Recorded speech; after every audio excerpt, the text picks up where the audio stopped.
Squawking Dead. Hey guys, it's Squawking Dead. We're taking over for Chris Hardwick tonight. We are your hosts for this evening. What a bombshell of an episode today. All the things that we talked about a few days ago, I feel like I want to throw in the toilet right now. So, what are you going to do? If you haven't noticed, and if you are watching live, thank you, first. And secondly, welcome Meg The Geek in my lower left-hand corner. Hi, guys. She is awesome. She is what her namesake is, and I want to give her a moment to tell us what she classifies her entertainment portion of her channel is. She has a YouTube channel. It's in the link in the description. I think a geek would pretty much sum it all up. No, but I'm all into movies. I'm a huge Blu-ray collector, just kind of starting in the 4K realm. Obviously, huge Walking Dead and Fear the Walking Dead fan. Video games, television shows, pretty much you name it, conventions. I just came back from Wizard World Philly last night. So pretty much, if it's part of the geek realm, I'm part of it. Except for cosplay, which I want to get into soon. Oh, okay. That's awesome. Very cool. I mean, what's the latest projects that you've been working on, actually? Like, let's see. I am starting to. I just vlogged the whole weekend from Wizard World, so I'm kind of starting to put that together. Just kind of documenting my experiences. Like, if you go to my page, it'll say just all these things, and then like I just like to document it. So that's kind of what I want to, like, a day in the life of the geek, kind of. Oh, so like a day in your life vlogisodes. Yeah, so like, well, that's kind of what the Philly one is going to be all about. And then in 2 weeks, I'm going to FanFest, New Jersey, or are we still calling it Walker Stalker? FanFest, New Jersey, officially. I'm still calling it Walker Stalker. So I don't know if I'll get in trouble for calling it that, but whatever. So I'm going to like. Who's going to sue you now? Oh, we won't go there. Yeah. Start vlogging that whole thing, and then I'm off that, and then just kind of doing stupid, silly geek videos until my next convention. Awesome.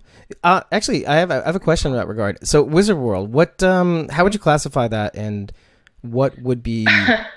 A half-assed New York Comic-Con. That's perfect for me. Like, okay, no, New York seems like a beast to me. It is. New York is a beast. I've been to 2 New York Comic-Cons, and this is my first Wizard World. I had fun. Don't get me wrong, but the guest list sucked.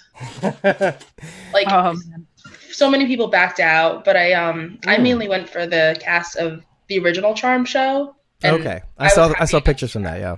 Yeah, that was a blast, but the rest of it was like, eh. I got a lot of freebies that I'm going to do giveaways for, so. I noticed that already, yeah. Instagram. And by the way, if you go to her Instagram, Meg The Geek, she already has one going on, so. Yep, I'm going to add another one tomorrow.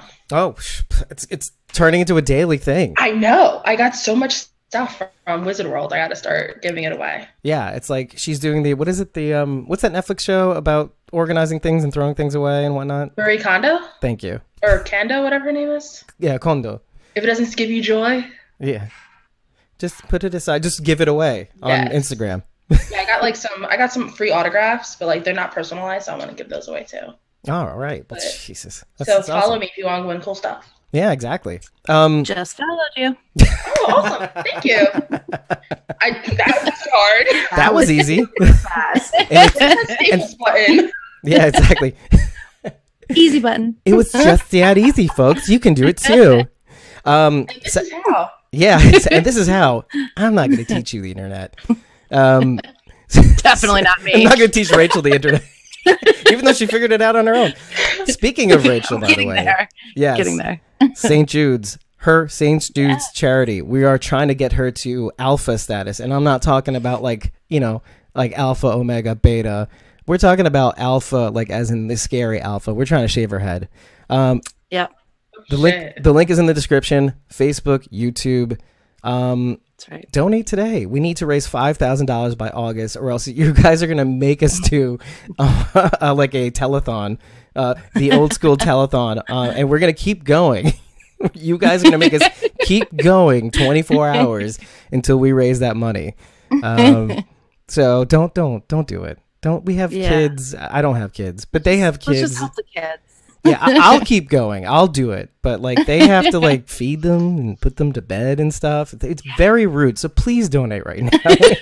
please do it for the children. Do it for their children. Right. Yeah. Anywho, one bit of news. I know that I kind of let the cat out of the bag a little early, but it's only because it wasn't really confirmed. But Khary Payton has officially pulled out of Walker Stalker Atlanta. Yeah, it's kind of a shame. Yeah, he posted it today on Instagram, and everybody's been reposting it. That's how rocking it is to the universe. Initial thoughts from the crowd, from the peanut gallery. All right, so did you guys see the thing about what Angel Theory said, how she said she's not gonna not go to the show she's signed on for, but she's not gonna go to any others? I kind of feel like that's what Cooper and Khary should have done, but I understand their decisions. Yeah, I mean, it sounded like they committed, but yeah, but a lot of people have been pulling out lately. It's really kind of weird. Like some people, like obviously, I think wasn't it Jeffrey Dean Morgan had to pull out of London because of like this travel issues or something? I thought it was filming. He was filming a movie at the time. So there was a scheduling conflict? Yeah. There was all different kinds of reasons that were coming out, or like suspected reasons. Dan Fogler said he's only going to Jersey, but that's because he's filming, what is it, that new Fantastic Beasts movie in the fall? Oh, yeesh. So this is the only one he's going to this year, I think. Mm-hmm. Wow. And this is expressly because of what's been coming out. That's pretty upsetting. I mean, look, we were just talking about it before the show started, and it's just a weird thing where we're reading the Q&A about that James Frazier actually had with some of the group admins of some of the Facebook groups. And I mean, I only managed to get halfway through, and I don't want to get into this too much, but I've been seeing like a very extreme split among the fans when it comes to their reaction to all this. I mean, you have, I think, an overwhelming amount of people who are like very visceral, and I think a lot of those people are vendors and stuff like that. And, you know, friends of vendors who've been screwed, and there's just a whole bunch of anger. And I don't know if it's like a sign of the times or something like that, but I feel like there's a little bit of overreactions. I think, you know, people that are a little bit too angry. Because I think at the end of the day, if you are a Walking Dead fan, this is the convention. There is really no other one to go to. Like, otherwise you're sharing it with a whole bunch of other fandoms, and it's kind of like, it's just not the same. And it took like a couple of people in the cosplay world to actually point that out to me. It's like, well, you could show up as Carl, let's say, but if you're going to like a multi-fandom con, you'd like, oh, who are you supposed to be? And then you do kind of face, you know? So what do you guys think? How many of you guys read the Q&A? I mean, actually, Carol, did you read the whole thing or? Not the whole thing. Yeah. I read part of it. It was a lot. Meg, you read the whole thing, right? Yeah, there's a couple things I skimmed through, but for the I kind of read the ones that were the most detailed paragraphs. I felt like that was kind of the heavy hitters. And it did reassure me in a lot of ways, especially for the ones I'm going to. So I know that sounds kind of selfish, but I really do feel bad for everyone who's still owed a lot of money. It's a horrible thing, but I kind of like the way that they're doing it. And I know if I was in their shoes of being owed all that money, that I would be, you know, constantly nagging. But you kind of have to respect the system that they're doing. Otherwise, like I believe they said this in the Q&A, that if they refunded everyone today, they'd be out of business and we would have no con whatsoever. Right. And I think a lot of people that are complaining about it are forgetting the fact that if they don't do this or they don't do it this way, I mean, you're not going to have your con. I know. And that's kind of like paramount. I mean, if you're still a fan, you're still like involved, and especially if you're a vendor, if this is your bread and butter, why would you want to lose that? You know what I mean? So, I mean, which is not to say that I begrudge them at all. Like, I don't. And I speak to a lot of vendors who are just really, most of them actually are pretty well, kind of like tempered. You know, they're like, they don't really speak about it in public. So like when you get a chance to speak in the DMs, they're kind of level headed. Like they're really pissed, but it's like, you know, what am I going to do? You know, I just have to trust that they're going to pay me back and stuff like that. So, you know, what are you going to do? And so, I mean, if I had to say anything at all before we move on is I think everybody, if you love Walker Stalker, I don't begrudge you at all, but let's give it a chance. Look, they've reserved the next few years, this one, the next one, and the one after that. I mean, though, at least the Atlanta ones are happening. So, I mean, if you are a big Walking Dead fan, I mean, I'm not saying you have no choice, but you know, give it a chance. I mean, I've come to the conclusion, even though I haven't read the whole thing, I kind of got to page 7, I think it was, and then I just, you know, we got stuff to do. And I think, I mean, you have an end point. You know, there's an end point. It's like, well, look, I can be pissed, and there's all this on the left, but at the end of the day, what do I really want? And what I really want is to connect with everybody, like to connect with all you guys and to take pictures of your cosplay, take pictures with you. I mean, even though I'm terrible at it, but you know, and I just want to talk to you guys at the end of the day. So let's make that happen. Let's give it a chance. Let's see what happens. And at the end of the day, yeah, it could be really fun. You know, I mean, there's going to be hurdles, and we're just going to have to deal with it. You know, as a group. You know, as a Walking Dead family, like a TWD family or Fear family, as it were, because we're talking about the episode today that you just watched just now. So usually, and I kind of forgot to do this, is that let me say hi to a couple people in the chat, like Thomas O'Mara, who is Celtic TSO on Instagram. He had a few funny dad jokes, like funny how you're talking about pulling out on Father's Day, like pulling out of Walker Stalker. And Squawking Dead gives me joy. Sharon from Australia is tuning in. I know who you are, Sharon. She's like, hi, David. It's Sharon from Australia. I know you.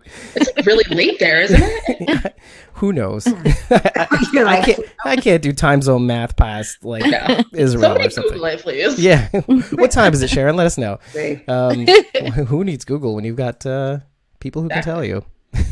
I feel like an old man. Hey, what time is it? You have a watch, Dad.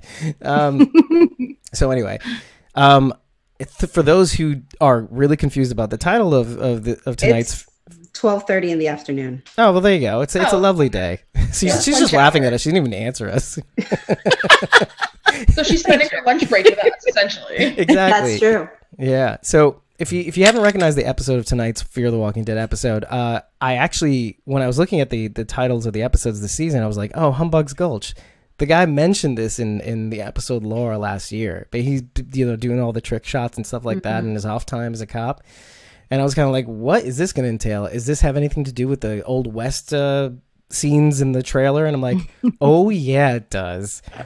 Oh yeah. Okay, so what I forgot to do, what I've neglected to do in the last several episodes is what I usually do after the intro is I throw it to somebody to try to start somewhere, anywhere, and then we just kind of work our way out or in or up or down from there. So tonight, I'm going to give the honor to Meg. Just pick any part of the episode. Yeah, pressure. Yeah, no pressure. Yeah, and then we'll go from there. What do you want to? What's on your mind? What do you want to talk about? Obviously, there's some obvious talking points, but there's definitely some obvious talking points. One thing I kind of noticed this episode 2, so last week. I like how in each episode, it's in the beginning, so it's kind of kicking us off. How each opening credit is kind of serving how the episode will run. Yeah. Like last week, what was it? The head in the bird cage type. And then this week it was like the tumbleweeds and like the wind. Yeah. So I kind of like how it kind of kicked it off. Please someone take over because I'm suddenly lost my train of thought. Well, like how and like I think every episode it kind of zooms in a little more too. Like I don't know if you've noticed, but like at like the first episode it kind of zooms in a little bit more, and the second episode kind of zooms in a little bit more, and the third one obviously tonight's. You can't really tell because there's just so much debris flying across the screen. But they did again like when they had the storm last year. I love how they kind of I love how you could barely hear the theme in that episode, like the theme music, because the storm was so loud, right? And then eventually it blows away the actual title credits. Right. The title. Really cool. Yeah. So they did somewhat similar thing where they are kind of the R go like jostled a little. And that kind of speaks to the series too. Like I'm loving how, and it's never been more apparent in this goddamn episode. Oh my God, Nisa is saying, "Hi, it's Nisa from Brazil." I love her so I'm sorry, much. that needed to be mentioned. She's like a regular I love listener. her. Break my train of thought. Thank you. You can't not. I'm sorry. She's the greatest. Yeah, so it speaks to the series because the series is slowly getting like, whereas the series was kind of like very serious in the first 3 seasons. The fourth and the fifth, and especially this season, right? They're continuing to do things that like you would not get away with on The Walking Dead, like in terms of plausible deniability. Like, this whole episode,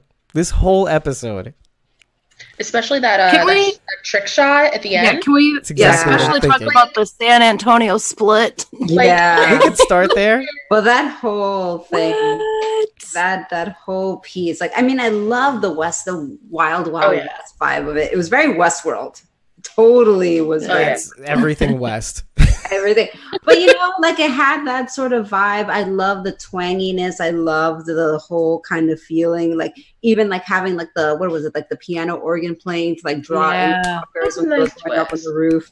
Like I just loved a lot of those touches. But yeah, it was kind of like the moment I've been waiting for, because I mean always said I'm a big John Dorie and like June fan, like in general. So to be able to see him do those tricks that we know that he was able to do, it was that we get every now and again, right? Yeah, we got little pieces here and there. We got like little glimpses, but this was the moment where it was like out of like a video game, you know? Yeah, so it was cool to like finally see it, you know? Even like June's character was like, whoa. Yeah. It kind of reminded me of that, you know, that Magic Loogie episode of Seinfeld where it just went boom, ba boom, ba boom. That's exactly what it reminded me of. I was like, okay. I forgot about that episode. Larry David, is that you? Like, you know what? Actually, can you explain that just for people who don't know? Like, Rachel, are you... yeah, I figured. Somebody else wait, me or someone else? Someone else. Go for it, Meg. All right. So Seinfeld, essentially show about nothing, classic show from the 90s. So in this one episode... It was Seinfeld. You know, just not the particular moment. Okay, so in this episode, they talked about how, I think it was Kramer and someone else was at a baseball game, and somebody spit, and it went from one thing, bounced off to another. It bounced off objects? Bounced off objects and people, I think. Okay. And they were kind of mocking it to AFK assassination. Yeah. Okay. And like in the and they literally had a stick to be like, okay, went from here to here. And that was one Magic Loogie. Exactly. And that is so like when the bullet hit the axe and it went ding ding ding ding ding ding ding. I have to go find that episode so you can get the reference. I'm gonna have to look it up. I'm sure there's a clip too. Yeah. I'm sure there's a clip. Absolutely, there has to be a clip. Yeah. Oh my gosh. Yeah. The San Antonio split. The Fitchburg Flapper. I don't know whatever it was. Anyway. No, there were all these names. Yeah. I mean, I titled all those scenes. I just titled "Shootout at the OK Corral." That's basically what it was. Yeah. But man. I'm not quite sure. Okay. So we've talked about the trick shot. Now let's talk about the music. Loved it. Because as soon as they strolled into town, like all the Western music. Yeah, I loved it though. I loved it. And then again and again and again, I'm like, they're really leaning into. And could you get away with that shit in The Walking Dead? No. I'm gonna point this out every episode because that's what it is. Like, you got to differentiate the series. You have to differentiate from the series, but it's also similar to The Walking Dead in that I think they're leaning on like these larger than life characters, because what I've always said that was one of the things that Fear had was that I don't know if had is the word, but I mean, basically we were following this family. So they were like, quote unquote, normal. Whereas on Walking Dead, it's like you have these larger than life characters. That's like a sheriff, an archer, a samurai. You know what I mean? Like they're just these sort of like caricatures, you know? Whereas on Fear, the characters have been like, okay, this is how normal people, a family, would handle the apocalypse. And I think now we kind of are leaning more towards having these kind of characters. Like John Dorie is this character. He's the gunslinger. And, you know, it's cool to see, like when I see like this kind of like caricature of like a gunslinger and I see him on my TV, I'm like, this is awesome. Like I get like excited. I'm like, I enjoy seeing that, you know?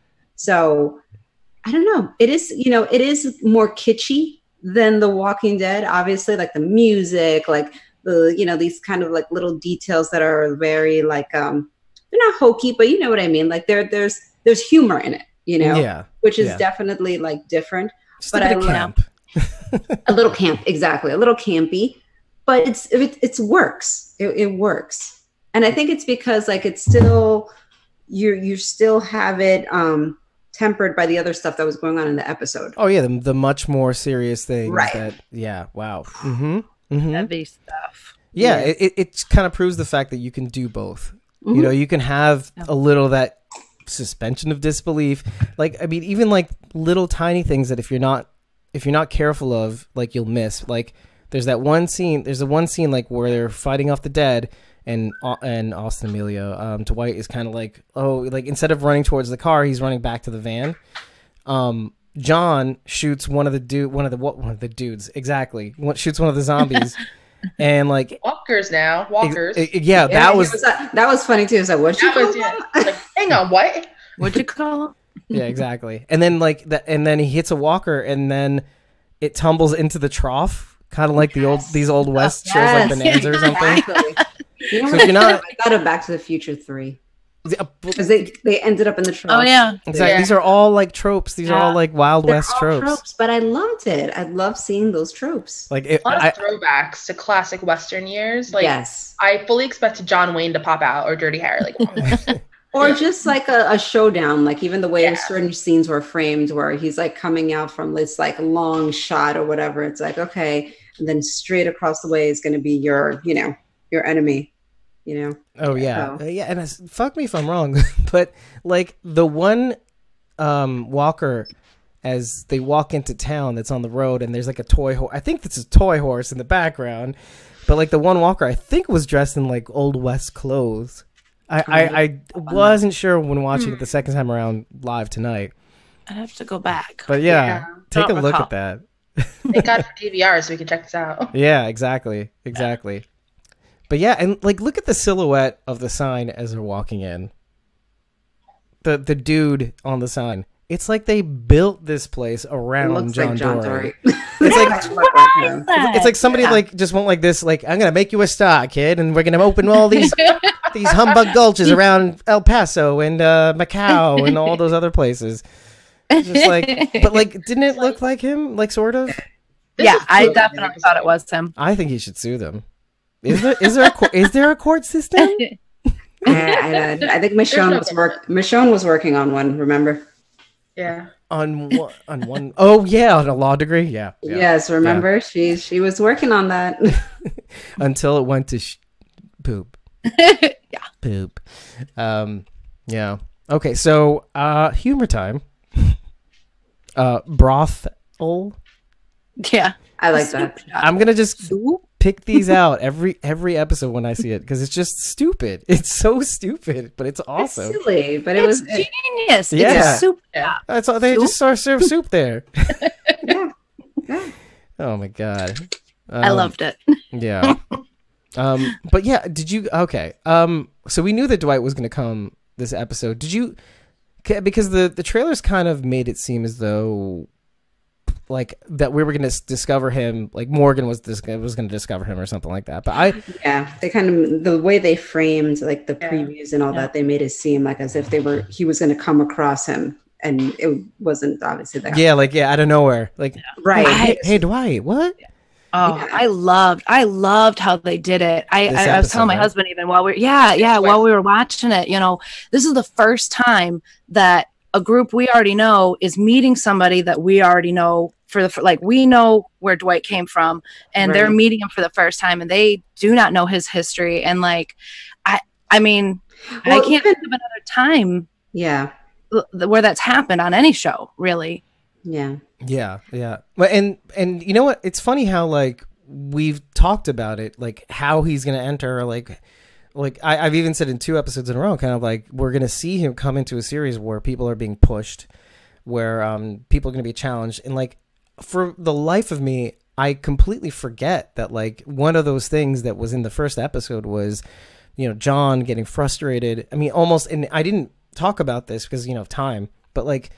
In the first episode, he almost looks like he has survivor's guilt.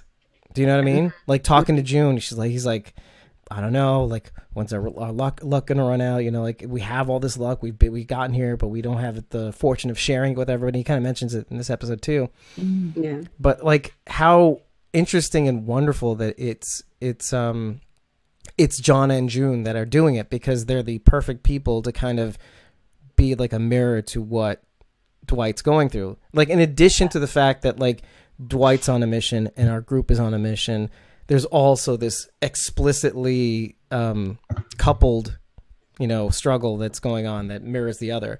And I just thought things lined up really, really well to where they were at the perfect moment to actually, why am I challenge? And it said best at the episode, like in the process of actually helping Dwight, and you had those lines from a couple episodes ago. They see Dwight suffering, and they're like, what the hell are we thinking? Like, why are we doubting the fact that, why are we questioning the fact of why we're so lucky? Why are we questioning the fact that like maybe we don't deserve this? It's like, we're here. We gotta embrace this while we have it, Yeah. And then you get to the end of the episode and it's kind of like, I'm glad you said what you said, June, because it wasn't just that I wanted to share with everybody. I was questioning whether I deserved it or not. And because you said that, it kind of made just like a ton of bricks off my shoulder. Like feeling that is almost like, what the heck am I doing here? So yeah. What the hey? But yeah, like observations on like, I mean, just the dynamic that's going on. Because like, how many of you just stood up and just yelled Dwight when he came on the screen? And he's like yelling, by the way. It's being very rude. It was yeah. It was great. It was cool to see him, but I was just really, I was just dying to just kind of see like how this interaction was going to go. And I mean, it's kind of interesting what you said about like us knowing the backstory and all of that when they have Dwight tied up and he asks like, oh, to June, it's like, oh, you think that burn happened like before or like whatever? And she was like, no, that couldn't have happened like before. And I was like, man, if you only knew like, what this dude has like been through, it's like, it's a whole other world. And connect that with like, I've done things like when he said I've done things you can't even imagine. Like, oh boy. Yeah. And it's like, and we know all of it. We know all the back history. So it's so interesting to kind of just see it kind of come together. Yeah. Yeah. He said that and I immediately pictured Denise. That was the first thing I thought of when he said, I've done things. Oh, that's right. That's right. Yeah. And things and Daryl constantly. Yeah. Yeah. See, Daryl's tough. He can take it. Oh yeah, and even on the base level, like just handing Sherry off to Negan, like that. Yeah. Well, I don't know if he handed her off. I don't think he had too much of a choice. Very willingly. Sounded like it was her decision. Yeah, she made the deal with. Yeah, Negan. She took it from him. Yeah. But it kind of goes into the whole just survive somehow, like what Enid's always saying. Sure. So she did, kind of what you had to do. I'm still pissed that she's sending him on a wild goose chase right now, but yeah. Well, we don't know why she's running too. I mean, there's true. there. Right. Yeah. To kind of recap what we said last week, or what I had said was that because I had assumed, I don't know if we're gonna get into this now, but I had assumed that it was like a bunch of big bads that we'd never seen before, other than the Commonwealth and but like, I am just so clueless right now about what's going on. And I'm not sure if I want to talk about this right now, but we had assumed that Sherry was with the big bad, and now I'm not sure at all. Yeah. Yeah. I mean, we're in the same boat as Dwight, John, June, the rest of the crew. Like, okay, where's Sherry? Where is she? I've been saying that for how many seasons? 2 seasons. Yeah. I'm like, where's Sherry? Sherry's coming back. And, if this Sherry is anything similar to Sherry from the comics, it's like, she could do some damage. Yeah. I was gonna say, what if Sherry is the big bad? That's my thought. Or you're saying that was my theory last show. Yeah. That's my theory. Not my theory, but that's my thought. I'm leaning more and more towards, I think you're right, Rach. I think that I think that she definitely has something to do. I don't think these little kids can pull off all this work on their own. No. It's got to be more. I mean, I don't know. People or more kids, or maybe Sherry is helping the kids. There's somebody who masterminds this whole larger picture of it. I think that the kids are just basically like, they're executing whatever like the bigger plan is, but she might be at the helm of all this. Yeah. I have an alternative. But first, Carol, can you tilt your camera down so it's not looking at the ceiling fan? Because like it's making you look choppy, or even lower. Yeah, keep going. A little bit. Actually, you know what? Booyakasha. I think you got it, sort of. That's enough. Hold on. I'm going to... And we'll edit this in post, folks. Besides, you're not going to see it on the audio podcast anyway. Yeah, my tongue is numb. Yeah, beautiful. Better? Okay. Big and beautiful. Alternative to that theory, and this is going to screw everything up, but if you remember in the trailer, we saw a bunch of kids. So what I'm thinking is these guys have no choice. They're protecting a whole bunch of children. Like, was it Annie, Max, and Dylan? They're protecting children. And that makes sense because if they're fleeing Camp Cackleberry and all the adults died, you know, they got sick, they got stupid and burnt the bodies. The only thing where I want to tie it into something where Sherry's out there is there obviously was either like a firefight or they were trying to protect themselves from the walkers or whatever it is. They must have protected themselves from like maybe a group. Because I was even thinking the kids were also, obviously the kids are from the town and the townspeople were trying to keep the reactor up. But what if they were in camp at the time or whatever it is and all their families died, you know? And then the counselor started to turn because they got sick because of the radioactive bodies and blah, blah, blah. So only the kids are left from Camp Cackleberry. So it's not even as much a big bad anymore. I mean, I'm still not convinced that like they're definitely the people that are pulling it off, but I just don't like. I'm more in the camp of like I'm relying on the trailer to kind of base my prediction. Our big bad's going to be whoever took Althea. Yeah. And we all know who that is, but there may be something else. There may be something else that we're missing. I mean, I don't know what that is. I don't know. Are you going to be a little disappointed though? I mean, if you know, we see all these theatrics, you know, the decapitated heads and the guts strung up, and then it's not someone really super scary. I'm not going to be disappointed. We got so much to look forward to. Like the springboard of all these series, by the way, is like between the spinoff, between what could be in The Walking Dead, and our little swan song theory in the last episode, where this is all going to end up being Althea's last story, and she's the sole survivor, or maybe a couple others, but not anybody from Fear. Like that. So, and that's fine with me. But yeah, I mean, like, there's so much springing forth from this season that I wouldn't be disappointed if they find a way to kind of tie in, and they're gonna Logan and you know, Wendell and Sarah's story, which we're gonna probably get back to next week, as we saw. If you stuck around and saw the sneak peeks, which I kind of wanted to give you more time to check out, we do see that we're back at Daniel's place. Strand is kind of scoping out the place, and Charlie. It looks like Charlie infiltrated Daniel's place. Like she's in the hangar. Yeah, and there's a couple of planes, it looks like, or maybe at least one. But something about leaving once Daniel leaves, open the gate. You know, so it may be that Strand finds a way to outsmart Daniel, and will make it over to help the rest of them out. But I mean, it's anyone's guess. It's anyone's guess what's going to happen at this point. There is going to have to be some big resolution, and it may be one of those things where there is no big bad, you know, and maybe Logan it does end up being the big bad, quote unquote, and all the stuff we said last week gets thrown out the window, which is not bad. We can be wrong. It's fine. It's fun. I kind of like that we don't know, because like obviously with the main show we have the comics to kind of go off of, but since this is so original, I like that we don't know. All we can do is speculate. And where does Grace fit in all this? You know what I mean? Yeah. Right? I mean, she's definitely like in one of the top, just below top billing, you know? She's coming off of Once Upon a Time. Matt Furr. Grace is the big bad. I'm just going to throw all these notions out there. Oh.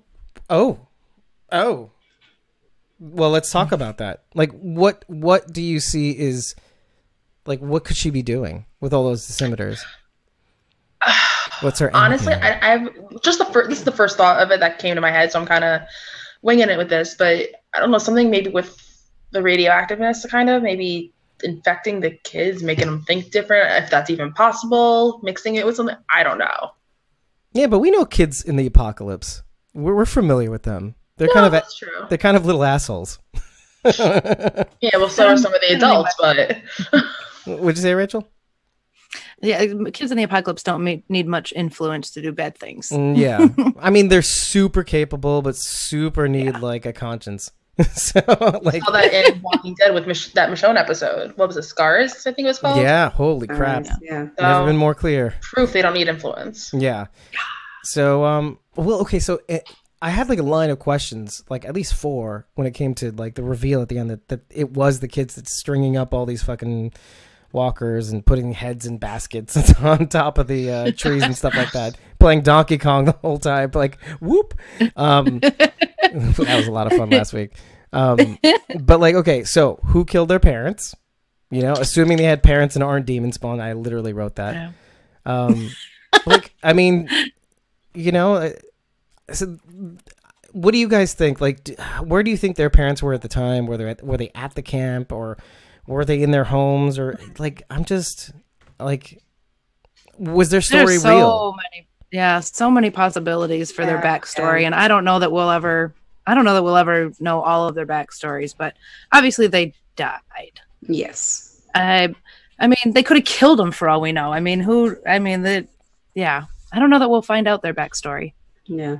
Well, so let's put it this way. Like, in your mind, given this new information, who is the big bad? If there is one. You know, are the kids a threat now?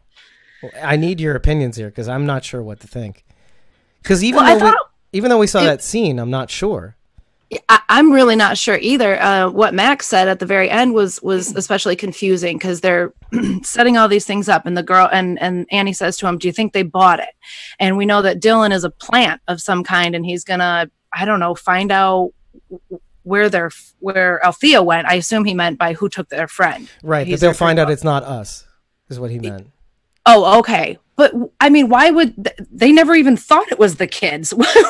Why are they going through all this trouble to prove they didn't do something wrong? They haven't been suspected of anything. Well, I mean, they don't know that the kids are doing it, but because the kids, if you remember what the kids were saying on the walkie was, you know, they'll hear us, you know, right, meaning the people that are putting heads in baskets and like assuming, trying to throw off the scent, you know. And like, why would they think it was the kids? You know, so the kids got a good racket. You know, they do. I guess I don't quite understand why yet. Right. And and again, I'm going with the theory that they're protecting the other kids from the camp. But so they look at they think we're dangerous. Essentially. Yeah, maybe that's it. Okay, they think we're gonna hurt them. Right. Okay. Or they're gonna screw things up like adults always do. Maybe that's the angle. It could be because then Max says, you know, find out why they're really here. Like, did somebody send us here? So like maybe they've been tricked before by adults. And the adults paid for it. Yeah. And now they're what do they call bowel? What did he call them? Bowel. Yeah. What did they say? What did he call them? Bowel barricade. Yeah, bowel barricades. Who said that? Was it Dwight or was it? It was Dorie. I think it was Dorie. Yeah, it was Dorie. Okay. I laughed so hard at that. Yeah. So I the more I thought about it, the more I was thinking like they're not a threat, but they're certainly freaking me out. Oof, yeah. Like, and first of all, like, by the way, I love the introduction is still of like baseball gear to kind of hail back to the diamond. They're wearing like catcher's helmets and baseball. Diamond. Yeah. So I only caught that in the second rewatch, in the live rewatch just now. I'm like, oh yeah, they are wearing baseball gear. So why are they doing this is the question. So that's a big question. Like, no idea, right? But like, it's like you said, Meg, it's like who, like, I love that. I love not knowing because they can go anywhere with this And they can build something up to us. I think that's what they need to do a better job of, is that like at least get you to somewhere so that they can subvert your expectations. Like you're just sitting there at home and they're like, oh God, they're gonna think that the kids are totally helpless, and then like, oh, wait until the end of the episode. Oh, wait until the episode. But I think they have to do that a little bit more often with some of the other pieces in this, puzzle. Like lead us down a garden path and then just subvert our expectations. Like, I think they need to do that with as far as announcing who's going to be on the episode. I'm pissed that they told us so far in advance that. You saw that, right? I commented on that earlier. It was just kind of like, just stop announcing who's going to show up. Strand. Daniel and Dwight. Yeah, I said Strand on accident though. Yeah, that was the final straw. Was it Daniel or was it Dwight that I commented on that about? I don't know. I don't remember. I think it was Daniel though. I think so. Yeah. But either way, it's just like, think about in the other show when they had the time jump after Rick. All of a sudden, we just see this kid, and all of a sudden we realize, bam, it's Judith, and nobody knew that was coming. Why couldn't they have done something like that this time? Like, surprise, Dwight. Surprise, Daniel. Yeah, it's not that hard. I think they're scared, honestly. Like, if you take the moment to think about it, it's like, if we don't do this, nobody's gonna watch this episode live this week. Yeah. It's an unfortunate situation to be in because I don't think they're trusting in the power of, like, can you imagine if it's not? Think of everybody looking at the Fear the Walking Dead account or even the Walking Dead account, by the way, because they're boosting Fear the Walking Dead right now. But, like, let's say you missed the Walking Dead's post. Just say. Mm-hmm. Like, can you imagine how bigger the reaction would be if they would have just let it go and be like, oh, my God. So many people tweeting on the internet, Dwight, Daniel Salazar. Hashtag. Like, you know how much free PR that would have been for them? They're just not they're not trusting it. They're just not trusting in the multiple voices, the multitude of voices on the internet. You could have teased a big guest or someone from the past or someone from something. They didn't have to flat out say it's going to be who it was. Yeah, exactly. Get psyched. Daniel's out. Wait, hold on a second. Where is what? Yeah. Why are you telling us this? Exactly. Just blow it up, man. And now, like, they just let all the air out of that balloon. And, like, there's no excitement. Like, everybody's posting pictures of Dwight. That's cool. Or, like, pictures of Daniel Salazar. That's cool. But there's no freak out reaction. There's no... See, they robbed themselves of the, what is it called? Of the trending. Yeah. Or the Twitter trending, or there are no Instagram trendings, are there? Yeah. But no, I don't think so. Yeah. They're doing something wrong. Facebook. Yeah. But yeah, I just perfect. Yeah, I don't know why they didn't do. I mean, I'll talk to somebody. I'll talk to somebody. It's fine. Send the tweets out to keep it a surprise. Yeah. There were a lot of likes to that tweet, by the way, and there's still likes going to that response I sent them too, and several retweets too. It's just kind of like people were of the same mind. I went down the list of replies to that post too, and like there were at least half of them that were saying, "Why would you say that? Why would you say that out loud?" Yeah. Yeah. So, yeah, and like I want to ask about the firefight at camp. Like who was fighting whom at the camp at Camp Cackleberry? That thing is a dead end. Like honestly, like. But I like you bringing out and saying Grace is maybe a bad guy, because here we are assuming that she's a good guy, and now this is like the Ashley Weidman thing. Like you'll throw like, what if RJ isn't real? And I was like, wait, hold on a second. Oh man, that messed me up for weeks, man. Like that whole week, I was just kind of like, even though we thought it through rationally, like we got in the next episode. Yeah. Ashley, you still like go fuck yourself. I had nightmares. Started crying in the middle of the night. I'm like, oh, it's just so sad. Oh man, but I guess I could back Meg's theory up. About Grace being a bad guy. I mean, she says she's out there, killing the last of the radiated people, but maybe really they're like, victims that got away, and she's finishing her job. Like cleaning up after herself. Yeah. Or like, and this is the evidence, killed everybody basically? At the camp. Yeah. She could have had something to do with the camp, too. Oh, boy. And what is she after, right? Like, why is it trying to get those kids, y'all? I don't know. Yeah. None of this sounds good at all. Like in the real world, that sounds kind of weird. That sounds like a horror movie. But speaking of movies, okay, while I was watching this episode, I was thinking to myself, the one thing that the showrunner said in Talking Dead in the season premiere was that they didn't say this as much as it was kind of like, well, the movies do say something about what this season's going to reflect overall. Like, so John and June's movie list, which I still have to post. I'm sorry. The list of movies on that list kind of describe the way the season's going to go, you know? And one of the movies on the list is The Goonies and Indiana Jones and the Lost, Raiders of the Lost Ark. So there's an element of children on an adventure. It's kind of like why I was leaning on the trailer with that. You know, like, okay, these kids, I'm not 100% convinced they're a big bad. That's why I was like, my brain kind of just shut down when I saw that scene, that last scene. So that's how my brain went. Now you're making me think. Yeah. I don't like thinking. But I'm with you. I'm really, literally, the lights turned out. It's like the first time I watched it. I was like, anger gone. Don't know, think. Like, literally.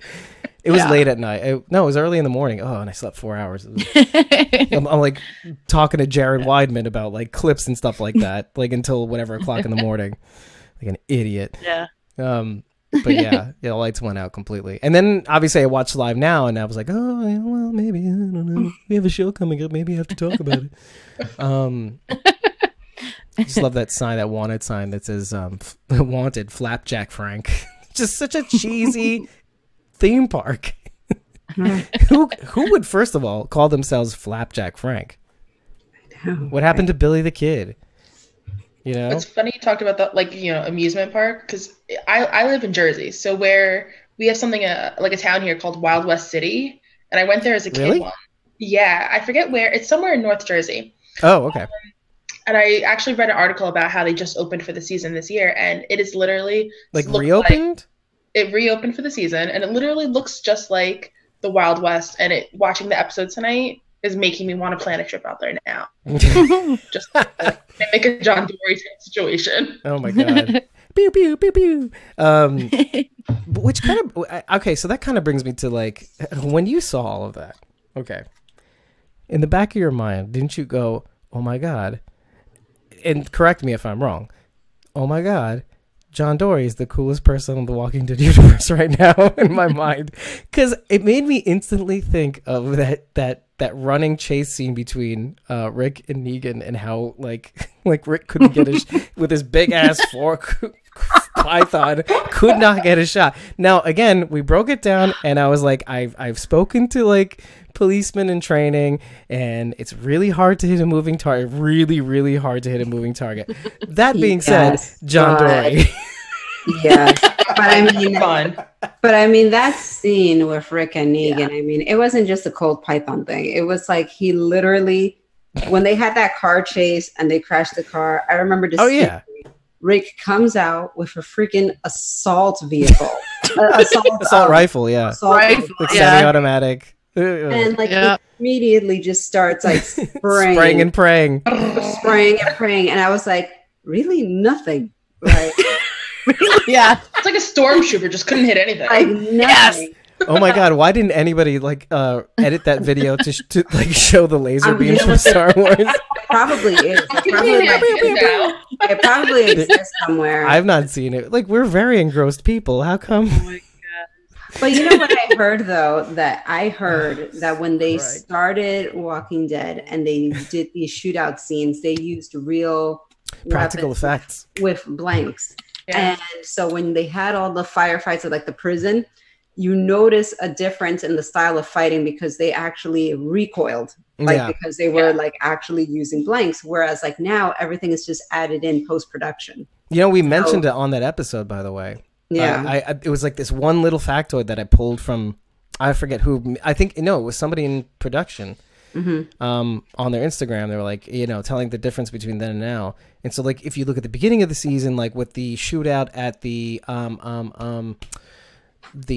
where they kept the big weapons, the heavy weapons.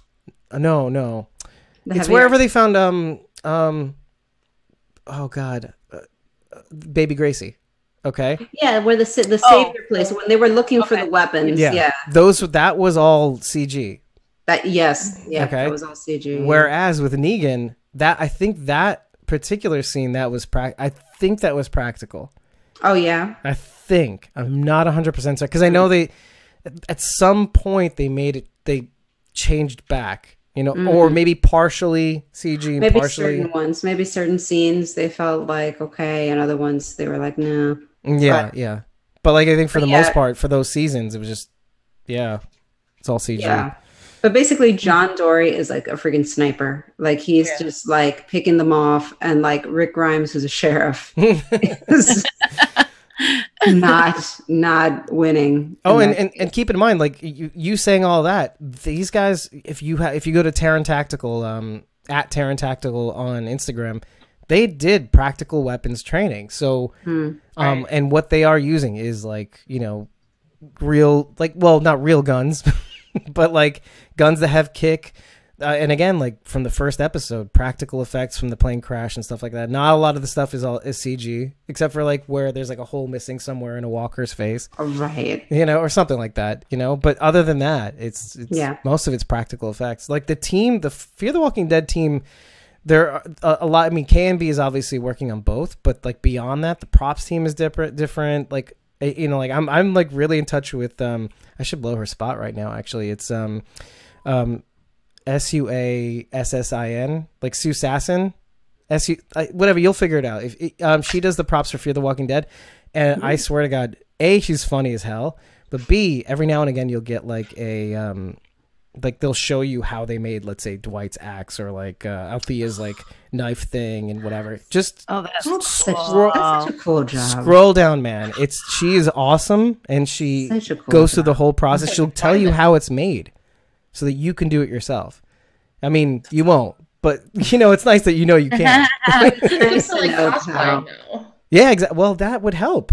If you are into cosplay, follow her account. At least you don't have to go whole hog and do it exactly how she's doing it, because it's her job. It's tough. Absolutely. But you can get some of the basics down, Anyway. Yeah, so Dwight oh man, that Dwight in the van, that scene was rough. Oh god. Like you kind of thought he was about to do that, and then all of a sudden that's that big gun with the kick to it too.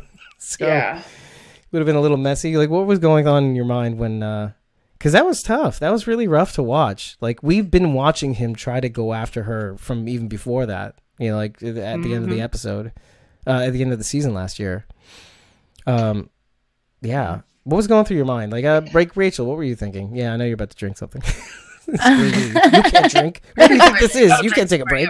It was really rough to watch. I mean, as soon as he like glanced over at the gun, I just got a pit in my stomach, and I'm like, dude, no, just after everything, no. And this is where we are. Yeah, and I'm like, he's not watching the show, so he doesn't feel the hope that I do. And I'm like, you're gonna find her. You're gonna find her. Just wait. But I don't know. I also get it. I almost feel like finding John and June. Well, having John and June find him and seeing them together, and that they did find them. It should give him hope, but I don't know. It might also just be a big cosmic slap in the face. Like, look what you'll never have. Right. Even if you go back to last year, like when we're going through that whole thing, that whole timey-wimey, jumpy, wumpy thing, I really, really thought, and I don't know if, Carol, you felt the same way, because it was really just she and I at the time, and she didn't want to be there at some point. I don't blame her. Martha. Martha. That's all that needs to be said, Martha. Oh, Martha. But like part of me was kind of like, I don't think this is going to happen. Like, we know how this goes. This is the Walking Dead universe. This what stuff about John Dorie and June?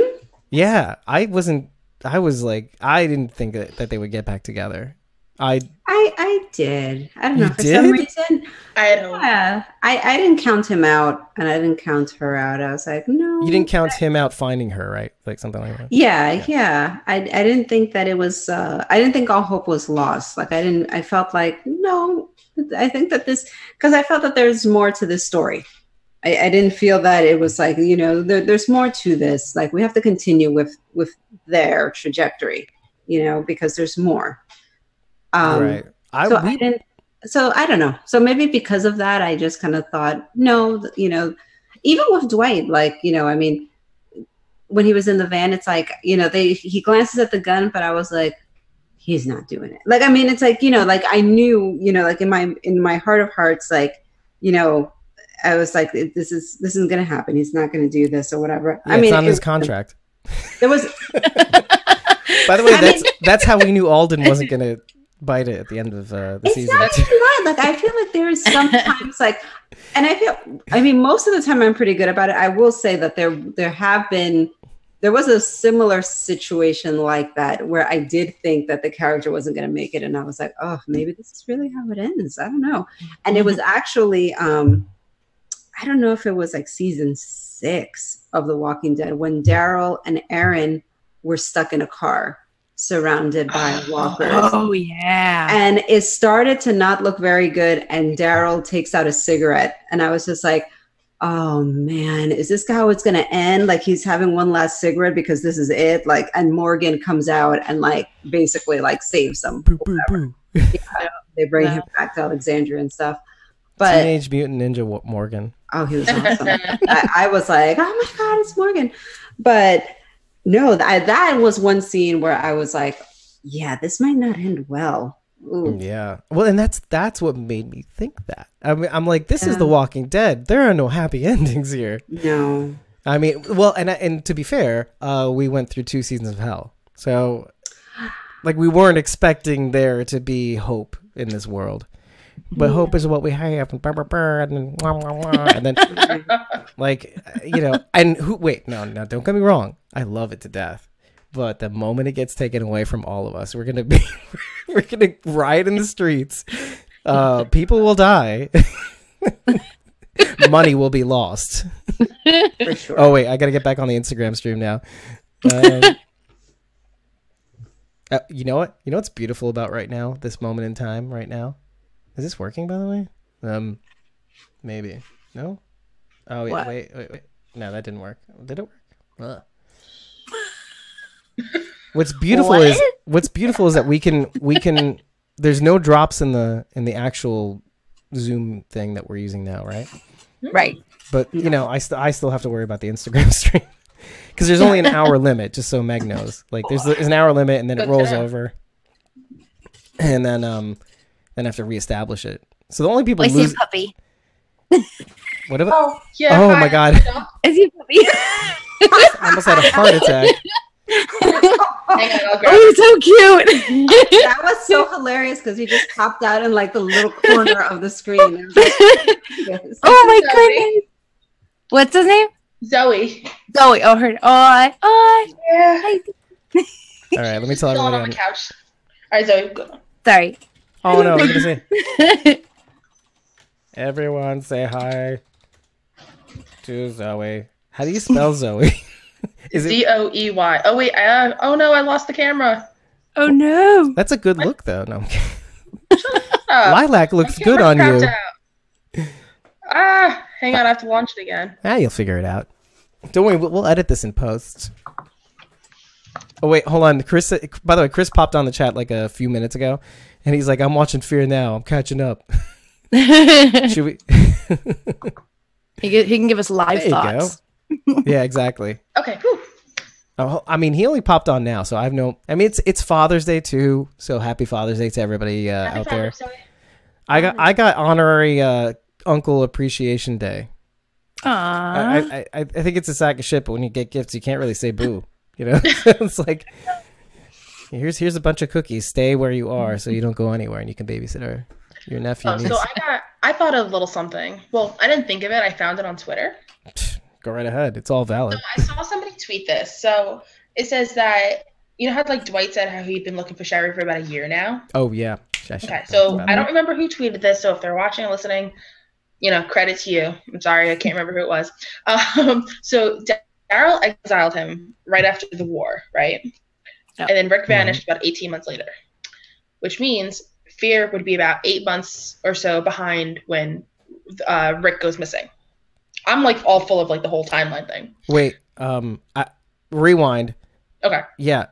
Oh, because I made this mistake too. 160 days. So there is a bit of time from where even Dwight was Dwight exiled right at the end before the crossover part, or was he exiled afterwards? That's what I'm confused about. Does anybody remember the end of season 8? Oh god, that was so long ago. So go ahead. It was right after the war ended, and Daryl drove him out to the woods and was going to kill him, and instead just said, "Take off," and he did. He stopped at that house and then kept on going. Okay, because pretty much right after. Is it right after? Because there is a bit of time between when Morgan's in the junkyard, and there's like a period of time of like we did this on the first episode when we were covering the crossover. And it was like the amount of time that it takes to grow a full eggplant. And I think it's like 160 days or something like that. So which is how many months is that? Like 6 months? Divided by 30. I said it's about less than 6 months. So then you have 8 months and then 10 months. But I mean like a year and a half between that. So if it was right after, so yeah, it's about a year in. Yeah. So, and so what I was saying, so continue your thought. Sorry. I was just trying to figure out exactly when, because there is another time jump and then there's like so many time jumps. But no, it's kind of, the guy was kind of saying on Twitter that, since they were about like 8 months behind when Rick goes missing, or Fear is 8 months behind when Rick goes missing. Okay. Then kind of tie in the fact that Alicia is the voice that Jadis heard when the bridge blew up. Right. Yeah, we talked about kind that of blew too. my mind. Yeah. That's possible. The episodes here. Yes. So I mean, what and this is probably the third time I'm saying this, but what I was thinking was that I think that we're somewhere just after the time jump. Just after Rick went away in the helicopter. But that theory kind of does hold water, assuming that's correct too. Because I mean, if he says he was only out there for about a year, I mean, you are right. There is like a 6 to 8 month like lag between Fear the Walking Dead and The Walking Dead, let's say, plus 6 years, let's say. Right. So that would kind of place them in the right spot. And that theory would actually hold a lot better water when it comes to the swan song theory that I have about Althea. How Fear closes with that, Fear is like bookends with Althea kind of being like a part of the story, and now she has to be a part of a new story. And closing the book on Fear the Walking Dead. So maybe I'll accept it now. Maybe what I'm more interested in knowing is like who was on the radio at the end of The Walking Dead season 9. Alicia. You think it's Alicia? I do think that was really quick too. Yeah, I've been thinking about this for a few weeks now. I was thinking Althea. Oh, okay. That's why I have that theory. So, let me run this by you too, because I kind of want to see what you think too. The swan song theory is that the sole survivor of Fear the Walking Dead is Althea, and everybody else dies. Aww. With the option of Morgan and Dwight coming aboard, since they were on The Walking Dead. Maybe you never know. It's all theoretical right now, so yeah. The idea being that that you have that it gives closure to Fear the Walking Dead, but it gives all the characters involved like a bit more meaning and more drive to kind of come back or be a part of these other projects like the movie or the or The Walking Dead even. Like, that gives them kind of purpose. So yeah, and the poetry behind her doing that is so that it gives Fear like a end chapter, like full closure. Like, yes, this is how the Clarks lived, and Strand, etc.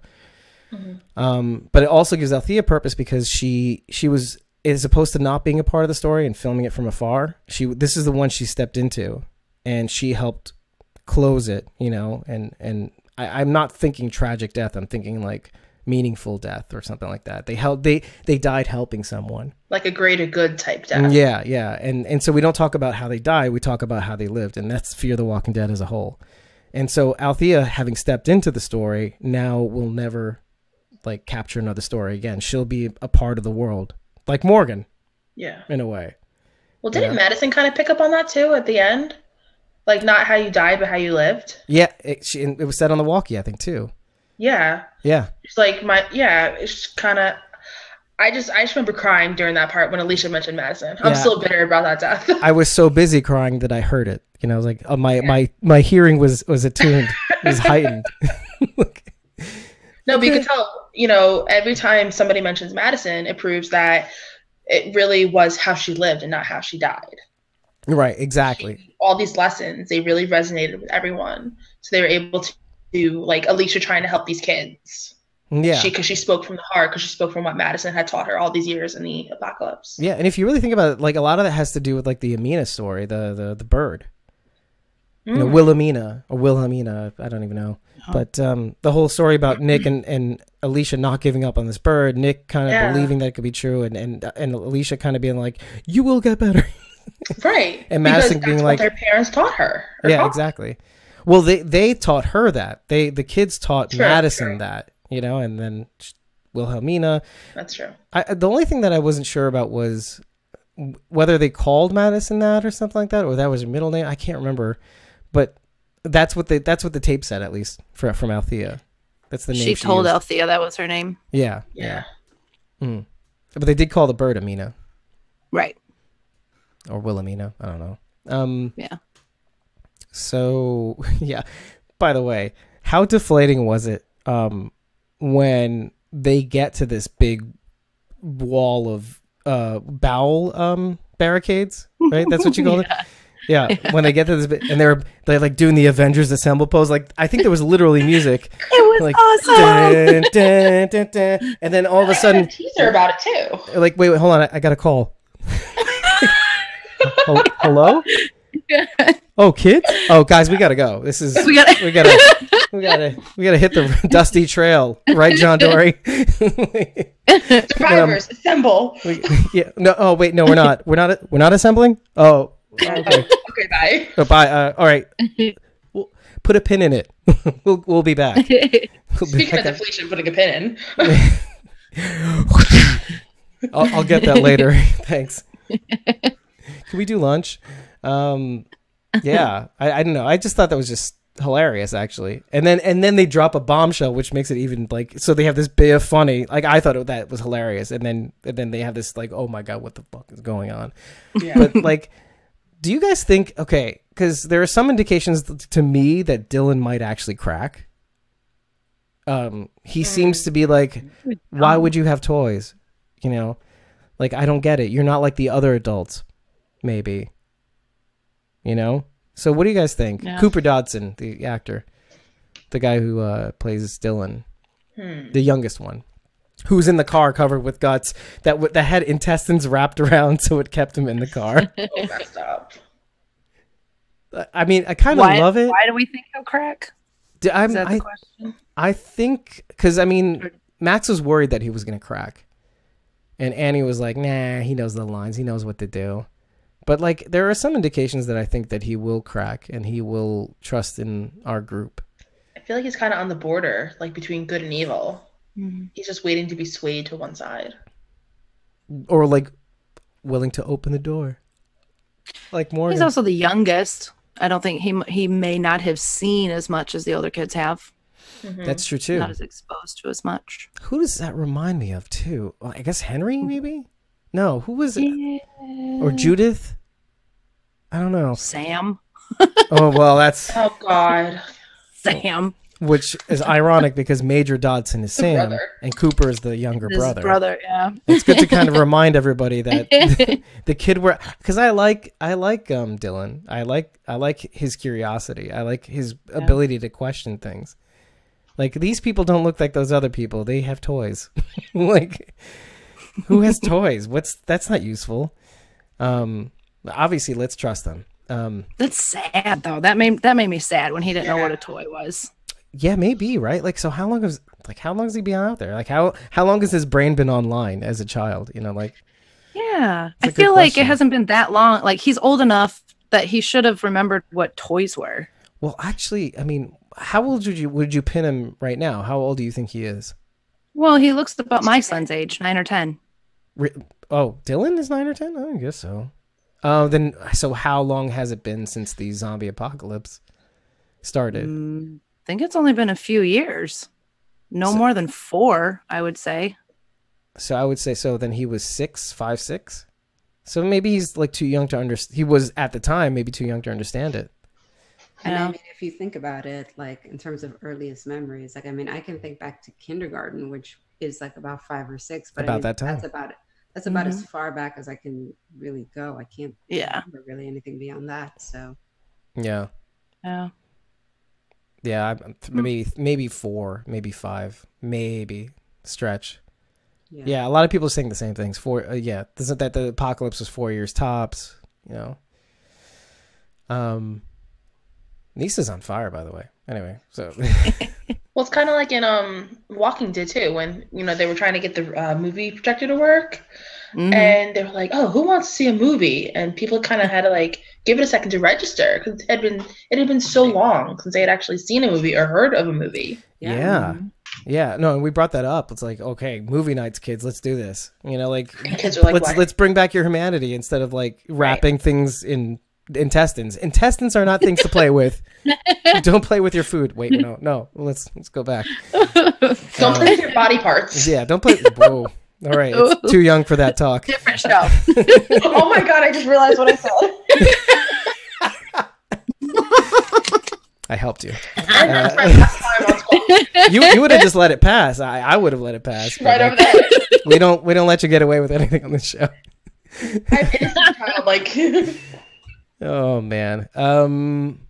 Yeah. Okay. So Alicia, I just wanted to put something out there. It's stupid, but have you noticed that like in car rides, nobody's wearing seatbelts, and then when they had that accident, I was like, oh my god, Luciana. I think catch a break. Is very low on the thought process when they're in their car. It's not the first thing on their minds. Isn't that kind of also freeing too? Oh yeah. In a weird way, like seatbelts. There's nobody out here. What were you gonna say, Kara? No, I was gonna say, like, I mean, it's probably resourceful too, because I mean, if you have to run because you're getting ambushed by like walkers, you probably don't want to be fiddling around with like, wait a second, my seatbelt's on. Let's dedicate a whole episode to this so you and Chris can fight it out. Seatbelts, no seatbelts, stab. But anyway, bang on. Yeah, see, I was thinking I was bang on about the timeline when Dwight was saying he was out for a year already. But it all depends on whether he left just after they won, quote unquote. Yeah. Or if he left when Morgan left. You know what I mean? That's what it's dependent on in my mind. Ugh. You know, if he left when Morgan left, like after that small amount of time, those months, then a year makes sense. But if it was before, then okay. And then that would mean also that Dwight had a head start. Morgan left after him, and yet it took him that long. We're not very clear about how long Dwight's been there either. Morgan says, how long have you been stuck here? And he says, longer than I'd like. So that's... I like that. Right. Well, he does mention a year, though. Stuck here? In that spot. Yeah, like where he was at. He might have been in that spot for a while. I was assuming he was speaking... like, stuck, like... Oh, like in a state of mind. But isn't that interesting how wording can affect how you perceive something? I took it literally, like, how long have you been stuck in this location? Wow. I mean, where would he have stayed? Was he staying there? I don't, like, that's... I don't know. I don't know. They rolled up in what he thought was Sherry's van, and when it wasn't her, started shooting at him. Kind of seemed like he was holed up there. Yeah, maybe. What? Well, he was shooting out from the road. I don't know. You know what? It's almost like a dead end. Like, you're never gonna really know. Well, maybe we'll find out more in the next episode, or not, because we're gonna. I mean, obviously, in the next episode, we're gonna be focusing a little bit more on our group near the mill. Unless we get a Dwight-centered episode. Like to kind of show his journey from from there to here. Oh, that could be true too. Yeah. But I think they've been shying away from like big recap episodes too. True. Like not getting a Negan thing, not finding out exactly what happened at the dam. And I kind of agree with that school of thought in a way. Like no, there's a quality in not going through every. And we learned that the hard way on the podcast. There's a quality in not going through every single little thing. Like because sometimes you just want to. I mean, sometimes it's just good to skip in the end and just say, "Hey, we did this." Yeah, this is what happens. Or you find things out through story narrative. Like it make like factoids become relevant in the course of pursuing like navigating through conflict. Like so when they're at the at that hotel, is it Strand, Madison, and June? No, yeah, June. And they were talking about that one story at the Lagavulin, was it bourbon whiskey factory, whatever it is. And like talking about like, oh, we had a really good day there, blah, blah, blah. And then finding out about Nick's PTSD because of the dam and being underwater and getting that one scene. Like sometimes it's good to kind of piece things together through inference. And like, you don't need all the details. I mean, we still want to know because we're into it. But like on a story level, I guess it's not that important. I guess what's important is the struggle, True. So anyway. And that they did it. Who's somebody said stop small. Clout Henry, let me just say Bob Miller doesn't know that you don't know that Dwight dies. Like people are saying What? Somebody said Dwight dies. Morgan too. Like, what? Don't believe everything you read, folks. In the comics? Well, yes, but we mentioned this last week, and I think this is important because I'm glad I'm watching this chat, by the way. Because we said this last week, and it's kind of like the way the comics have diverged from the television show is wild. And it's I mean, Morgan died many, many seasons ago. Yeah. So it's based on the comic book. Yeah, Sophia and Carol were literally switched. I mean, I think, right? Like, so Sophia ended up dying instead of Carol. Yeah, yeah. And is Sophia still alive in the comic? Yeah. Yes. How interesting is that?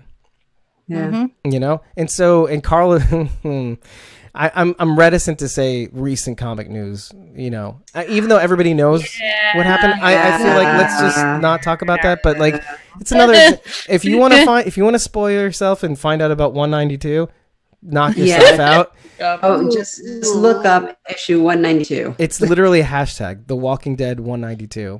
Anyway, so you will be spoiled if you hit that, if you plug that into the Instagrams. But or Twitter, by the way. But the thing is that okay, yes, sometimes the deaths find their way to happen, but one, it happens. It will usually happen in a little bit more meaningful way. But two, it may not even be the same person, as we found out at the Pikes scene at the end of The Walking Dead season 9. Yeah, exactly. It just happens to other people. It gets remixed exactly. That's basically.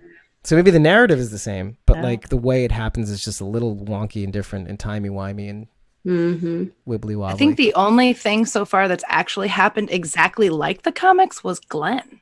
Everything else was a little bit different. Yeah.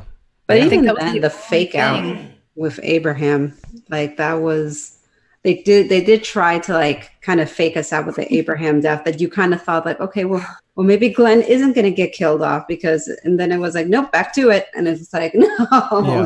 I think that's what made the Pikes scene so like nail biting. Yeah. Like we were thinking like, okay, are they going to do it? They're obviously not going to be literal because like half the people that were on the list, and it was a big list, don't exist. So, but then there's the other half. Right. And we talked about this like when we recapped that episode. They definitely trolled comic book readers by throwing in certain scenes like Rosita and Eugene having their heartfelt moment where it was like, okay, she's dead, like it's like dead. Like I was watching it with like Eddie and like my sister-in-law and her husband, and I was just watching it being like, he's dead, she's dead. Like when Ezekiel had his moment with Alpha, I was like, and they walked away, I was like, oh, he did. I was like, he's dead. Like I was just like, in my mind, I was like convinced, but they purposely did that just to, kind of throw you off because that's what you were waiting for. You were waiting that those were going to be. And that's what you want too. Like, you don't want to know what's coming. Yeah, no, I didn't want to. Like, no. And I knew it was going to be different because in the comic, it's different. Like, there was no way. They don't exist like on the show. So it was going to have to be different no matter what. So I was really curious to see like, okay, well, let's see how this goes. I unfortunately was spoiled. So I knew who was on the Pikes, but I refused to believe it. And then the second I saw it, waterworks began. I cried for like 2 days. Funny how that happens too, right? I mean, because you actually, to kind of give you what you're saying credence is kind of like even though Carol, you knew that Glenn and Abraham were going to die, you got spoiled. You wanted to be spoiled. I was so I knew what was coming, and I wanted to be sure. I was that was probably one of the most painful episodes for me to see. And I mean, we've seen a lot of gross things on this show. But I think it was just because it was Glenn, it was just so brutal to me. Like, that was just, if you want to talk about like crying for 2 days, I was like traumatized for like weeks after that episode. I was like, and I can't see that episode again. I'm like, no way. I'm like, I'm not watching that again. So I understand a lot of people that were really turned off after that episode, just because it's like, oh my God, so many. Oh yeah, there was a ton of people that got turned off after what happened to Glenn. But so many people left after the dumpster death or the dumpster fake out. Yeah. Oh, I never believed that. But it didn't matter. Never. It didn't matter. It just didn't make any sense. I was like, he can't be dead, because I was like, this is Glenn we're talking about here. We're not gonna like kill him off like that. Although, I mean, yeah, could it have been real? Sure. But like when we were watching it, I was like, there's no way. Like, I remember us sitting there like in silence, me and like Eddie watching it, and we were like, wait, so he's dead? I was like, no. It was like the only thing funnier than that was probably like the Rick death like episode. Like, that was another one where it's sometimes there are times where I wish that there was like a third party, like just kind of like videotaping our reactions to these episodes. Because it's like for the Rick death episode, we were like watching it, and like, you get to the end and he blows up the bridge, and it's like, okay, like we were sitting there and we're like silent, like just like silent. Jaws. Like, and I was like, so that's it? That's how he dies? And all like he just like lies down and he's like lame. And I was like, no, there's time left. I was like, I don't think that it's over there. I don't think it's just done. And then obviously, you get to the river scene and it's like, oh no, he's still alive and whatever. So, I mean, they love to play around with that stuff on this show. They love to do that kind of stuff. How would you have felt if like you see him in the distance too? He's not like completely in focus. Like if you saw him like move around, but then like as let's say Jadis got closer. Oh God! Oh God! There's a part of me that like, because we have hindsight of like knowing what happened, but like, can you imagine? Like, the fans would just lose their shit. And they would have. Yeah, they would have lost their mind. Yeah, I want to say something right now, but I don't want to spoil 192. I know it's stupid. I was gonna say, yeah, like when you're saying that, I'm thinking of 192. Yeah. But, yes. Anyway, let's not talk about that. Ash is going to kill us. I will say this, though. Kirkman is a very good storyteller. Yeah. Absolutely. And I think that that's why so many comic book readers get so like viscerally angry when things are changed from the comic. Maybe that is, I'll give you that. I'll give you that. Yeah. No, it's like, because as somebody who reads the stories, they are good stories. I mean, it's very like, it just pulls you in, and when certain things happen, it really just throws you for a loop where you're just like, holy crap, I can't believe that just happened. Like it's really well written, Right. So, but some things, just they just don't translate to screen. So I understand like why you have to make certain, changes where you have to, but yeah, I mean, he's a good storyteller. I think more than that though, like what I really like about Bob Kirkman is that he will like fully admit, like, as a result of working with some of the writers and the producers, it's kind of like, well, hey, I didn't think of that. Like he'll be like, and it is something we've mentioned. Him saying is that like, dude, I love that the show kept Rick's hand. Like Honestly, Right. it's one of my biggest regrets. You know, like, Yeah. like Yeah. as much as it's very cool to see how somebody who has like a disability technically, Right. you know, and Carl and yeah, but it's kind of like, well, the fact that he keeps it, first of all, allows them to play with it. Like, because do you remember as it was season 7, I think I want to say it is, where like he grabbed the machete that was in one of the walkers' heads. And we thought for sure, oh, the blood's going to be in the hand they have to chop it off. And oh, yeah, that's going to be the Rick from the comic. And we were like, oh, that didn't happen. That didn't happen at all. Nope. So you can play with Aaron. stuff like that. But Aaron lost his hand. Yeah. That's Yeah. true. And he does look a lot more like the Rick in the comic book by the time. He looks just like him. It does worry me a little bit, though, because I heard that one of the reasons they opted not to take Rick's hand off on the show was for CG reasons. It would just be too hard to edit that out every week, which makes total sense.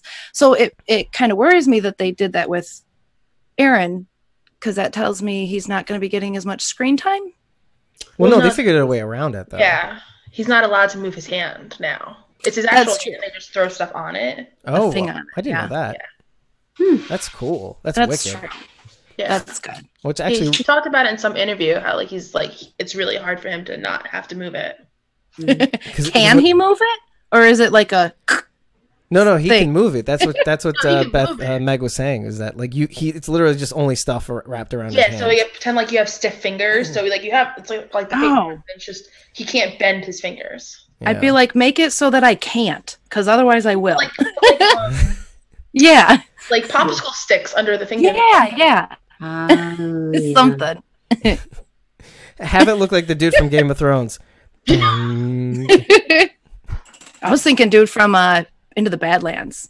Oh, yeah. And then have like cool like knives coming out of it. Yes. Knives that shoot out. Yeah. By the way, shout out to TWD Marquand on Instagram. I don't even know if he's listening, but like he has a prototype for like Aaron's arm that'll never be on the show, but it would be kind of cool if it was.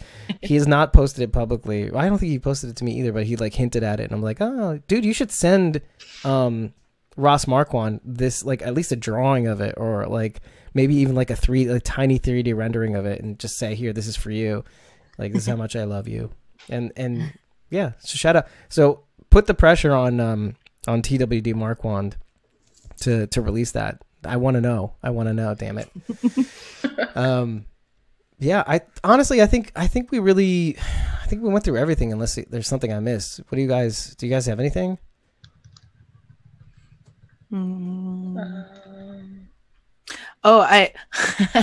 Yeah, when Dylan was all huddled up in the van and they came and, you know, they were all wrapped up, and Alicia opens the door and says, you know, where's Max and Annie?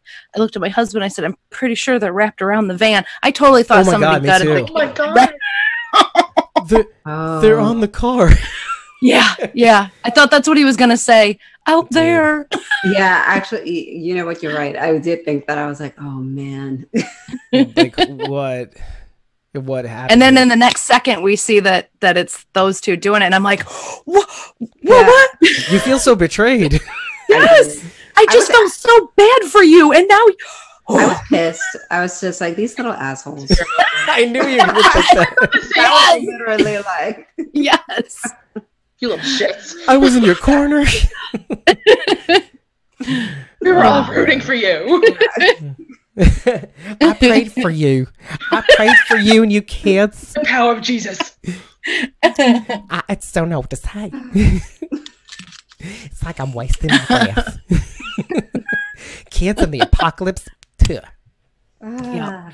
Moral is don't trust apocalyptic children. Yeah. No, I don't trust anyone in the apocalypse. Yeah, which it was kind of what the kids were saying to the adults, like at the time of the first episode. It's kind of like, what? Wait, hold on. You went out of your way to come here to help some asshole? Like, you're stupid. Who lied to you anyway? We find out later. Wait, so actually, that's something interesting.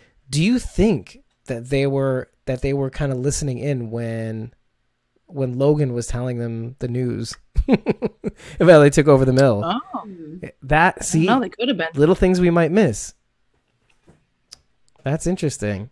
Think about that for a minute. Yeah, you would think if they did hear that, though, then I mean, they know that our group got duped. I don't know. You'd think they'd be more sympathetic, but apparently not. Yeah. I don't know. But I don't know. Like, I'm still not sold on them. Like, I think there's going to be a little bit more rubber banding and flip flopping on how we're supposed to feel about these kids. Like, because then only because I'm sticking by my theory for now. Because I don't like having my expectations subverted and then subverted again. So I'll be like, no, I'm going to still believe they're okay. This way I don't fall for it the second time. Like, oh, these kids are assholes. Yeah. Fuck these kids. And then, like, the next week I'll be like, oh, but they're protecting children. They're doing what they can to protect their children. I'm still saying they're assholes. They're still assholes. They're still assholes. Okay, let's find a middle path. Yeah. They can be assholes, but they're assholes, but for a good reason. Probably. That's kind of where I'm at, because if you remember in the original trailer, I mean, there's a split second of, I think it's Max and Dylan helping Luciana put back up a radio tower. Oh yeah, right. with the tow truck. Yes. Yeah. Yes. So at some point, I think they come around and So there is that. Assholes for a reason. yeah, assholes for a reason, for sure. Oh man, I had a thought and it just. Sorry. I hate when that happens. No, but that blew my mind. Yeah, and I think we see, I don't know, but all I want to say is that scene, Annie gives me the chills in that last part, though. Because how many of you were thinking, I'm glad because I almost didn't bring this up, like, how many of you instantly thought of, like, what if Mika grew up to be older? That's what I was thinking at the time. Like, is this what's going on? Is this what's happening? Yeah. Or Lizzie. Yeah. Was it Lizzie? Oh, it was Lizzie, wasn't it? It was Lizzie. Lizzie was a psycho, but Mika would have. I mean, Mika probably would have lost it too eventually. I mean, you know, following her sister's lead. But Mika, I guess, would be the Dylan character, right? Or even Max. Let's say tagging along. She'd be Max. Yeah. But that's what I thought of when I saw that. I'm like, oh, I don't like the look in her eye right now. No. Yeah. Lizzie could have been their leader. But then again, that could just be, oh, God. Oh, God. Now I'm thinking these alternate, like, realities of what could have been. Yeah. Look at the flowers. I think things like that, they've shown things like that before. Like, what if these people end up surviving and here's a different character that shows what would have happened, you know? Yeah, I mean, I think it's always something that people like to think of. They're like, oh, well, how would Shane have dealt with Negan? Yeah. How, you know, like those kind of like the what ifs scenarios, the what ifs. Yeah, that's a whole different series on its own, like a whole different podcast series that you guys could do with this. Yeah. Well, hey, we brought it up. It'd be cool. You know what? I mean, look, I think we're kind of done, but like I did bring this up like in a chat or something like that before, but like there are so many people that argue that our group would be better off with Shane fighting the governor. I was thinking to myself, I think it's perfect that he's not there, because the way that they dealt with the governor, I think Shane would have killed the group the moment they hit Woodbury. I think like he would have gone, these people think they're safe. Yeah, we're gonna fight people. Come on. And then I would be like, oh, it's over. It's over. I'm not watching this show anymore. They just got the whole group killed. I mean, it would be no show. Yeah. And that's what I argued. They'd be like, no, but then Judith would have her daddies. They're like, no, Rick would be dead. You don't understand. Shane ain't stable. No. Not at all. I mean, did Shane only lose his mind because Rick came back? Yeah. He spoiled everything. Kinda. Wasn't supposed to be you. Rick. What'd you say there, Matt? What would have happened if there was no Rick at all? Kind of like bouncing off what was just said. Like, did Shane go crazy because Rick came back? What would have happened if Rick was never there and Shane was the leader from the get-go? I could easily say honestly, actually, there's a scenario in which I could think that Shane would have taken over the farm and killed Herschel for it. Then I think nothing would happen to Shane. Well, no, I think he would kill everybody. I don't think he would have made it to Woodbury, but I think he would have killed everybody, including like Laurie.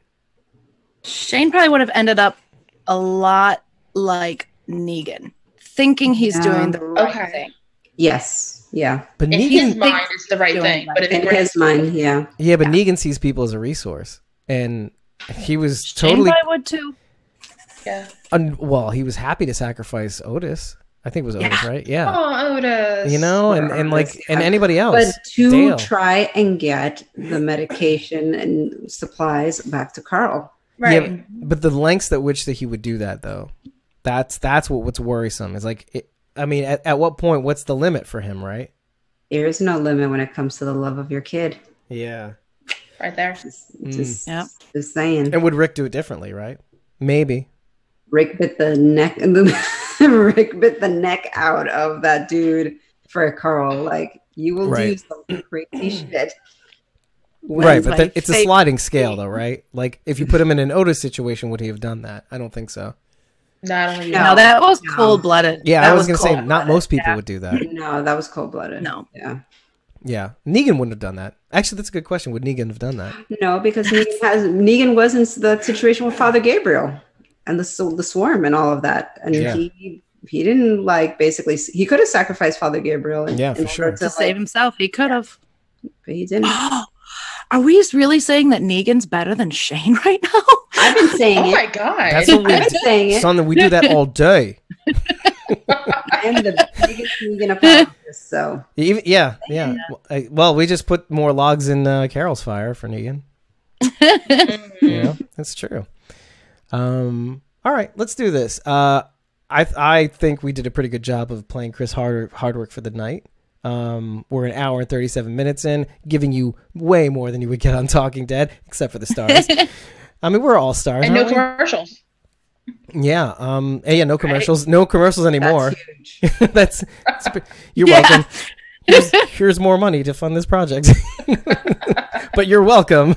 And I'm very happy to be here with you guys. I know that like we haven't caught all your chats, but I'm looking at it and it looks like you guys, we're doing a pretty good job of kind of interacting with each other. But like I agree with a lot of you guys. Like Shane would have taken Negan down. Like this is Walani, and obviously Chris loves Shane. By the way, Meg, you're gonna meet Chris at some point, and he hates children. He hopes they die. I mean, not as a matter of course, but on the show, like doesn't trust them. Fuck the kids. Just in the apocalypse, not in the real life. Right, in real life, he's probably the best dad ever. Anyway, yeah, and like Cloud Henry saying Rick kind of started to become Shane in season 5, and like, yeah, it's true. I agree with that 100,000%. Yep. Yeah, I would say not quite Shane, but no, but he almost definitely up there. I would say he would go. He would. I would say even this much, like not quite Shane, but like a darker Shane in a way, because I couldn't cold-blooded stuff. I couldn't see Shane going quite the way Rick went. He went beast mode. He went, yes. He went, to some pretty dark. He went feral.